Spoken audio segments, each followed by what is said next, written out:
நமஸ்காரம். மார்ச் 31 பங்குனி உத்திர பெருவிழாவானது நம்ம கொண்டாட இருக்கோம். சைவ சமயத்துல பங்குனி உத்திரம் அப்படின்றது ரொம்ப ரொம்ப உன்னதமான ஒரு விரத நாளாக அனுஷ்டிக்கப்பட்டு வருது. பெரியவங்கெல்லாம் இந்த நாளை கல்யாண விரத நாள் அப்படின்னு சொல்லிட்டு சொல்லுவாங்க.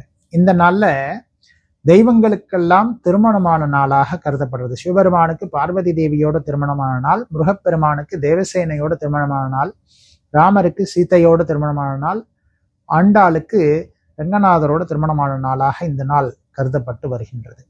இந்த நாள்ல நம்ம விரதம் அனுஷ்டிக்கிறதுனால நிறைய நன்மைகள் நமக்கு கிடைக்கிறதாக சாஸ்திரம் சொல்றது. திருமணமாகாதவாளுக்கு இந்த திருமண தடைகள்லாம் நீங்கி சீக்கிரமா திருமணமாகும். திருமணமானவாளுக்கு நிறைய நன்மைகள் சீக்கிரமா கிடைக்கக்கூடிய ஒரு உன்னதமான ஒரு விரத நாளாக இந்த பங்குனி விரத தினத்தை அனுஷ்டிச்சுன்னு வந்துட்டு இருக்கோம்.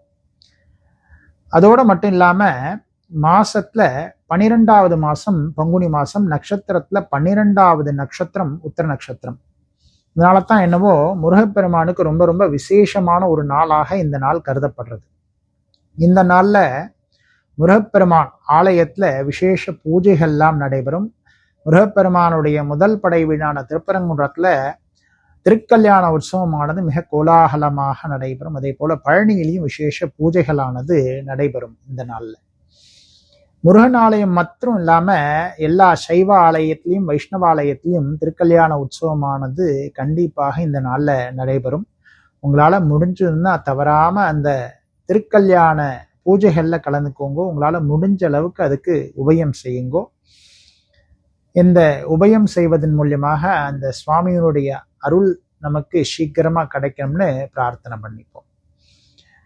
இந்த நாள்ல விரதம் இருக்கணும் அப்படின்னு சொல்லிட்டு சொல்லியிருக்கேன் இல்லையா? விரதம் அப்படின்னா உங்களால முடிஞ்சதுன்னா நிர்ஜலமா விரதம் இருக்கலாம்.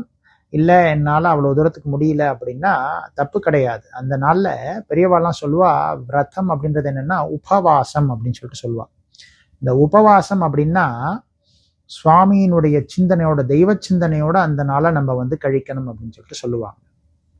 முடிஞ்ச அளவுக்கு சுவாமியினுடைய நாமா, அதாவது அஷ்டாட்சரம்னு சொல்லக்கூடியது, பஞ்சாட்சரம், ஷடாட்சரம்னு சொல்லக்கூடிய மந்திரங்கள்லாம் குரு மூலியமா உபதேசமா இருந்ததுன்னா அதை ஜபம் பண்ணுங்கோ. அப்படி இல்லை அப்படின்னா அஷ்டாட்சரம்னு சொல்லக்கூடிய ஓம் நமோ நாராயணா, பஞ்சாட்சரம்னு சொல்லக்கூடிய ஓம் நம சிவாயா, ஷடாட்சரம்னு சொல்லக்கூடிய ஓம் சரவண பவா, இந்த மந்திரத்தெல்லாம் உங்களால முடிஞ்ச அளவுக்கு ஜபம் பண்ணுங்க.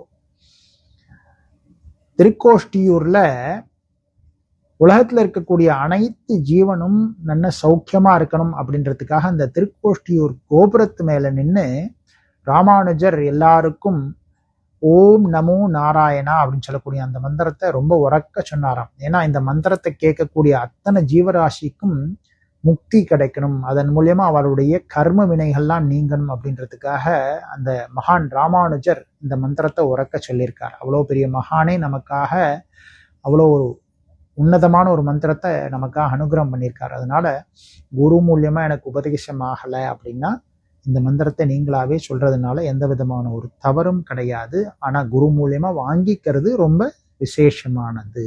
ஏன்னா குரு நம்மளை நல்வழிப்படுத்தக்கூடியவர். இதை இப்படி சொல்லணும் அப்படி சொல்லணும்னு சொல்லிட்டு குரு நமக்கு நல்வழிப்படுத்தக்கூடியவர். இல்லை எனக்கு அப்படி யாரும் குரு இல்லை அப்படின்னா நீங்களே சொல்லலாம், ஓம் நமோ நாராயணா, ஓம் நம சிவாயா, ஓம் சரவண பவா அப்படின்ற மந்திரத்தெல்லாம் நீங்களே ஜபம் பண்ணலாம். எவ்வளோக்கு எவ்வளோ அந்த பங்குனி உத்திரத்தன்னைக்கு எவ்வளோக்கு எவ்வளோ ஜபம் பண்ண முடியுமோ அவ்வளோக்கு அவ்வளோ ஜபம் பண்ணுவோம்.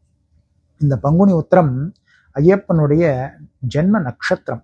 சபரிமலையில அன்னைக்கு ரொம்ப விசேஷமான பூஜைகள்லாம் நடைபெறும். அவ்வளோ ஒரு உன்னதமான ஒரு நாள் இந்த பங்குனி உத்திரம்.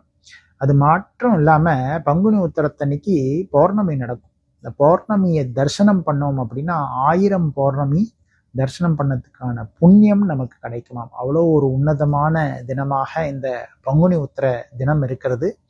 இந்த பங்குனி உத்திர தினத்துல உங்க எல்லாருக்கும் எல்லா நன்மையும் கிடைக்கணும்னு எல்லாம் வல்ல அந்த சிவபெருமானையும் நாராயணரையும் முருகப்பெருமானையும் ஐயப்பனையும் பிரார்த்தனை பண்ணிக்கிறேன். ஓம் நம சிவாய்.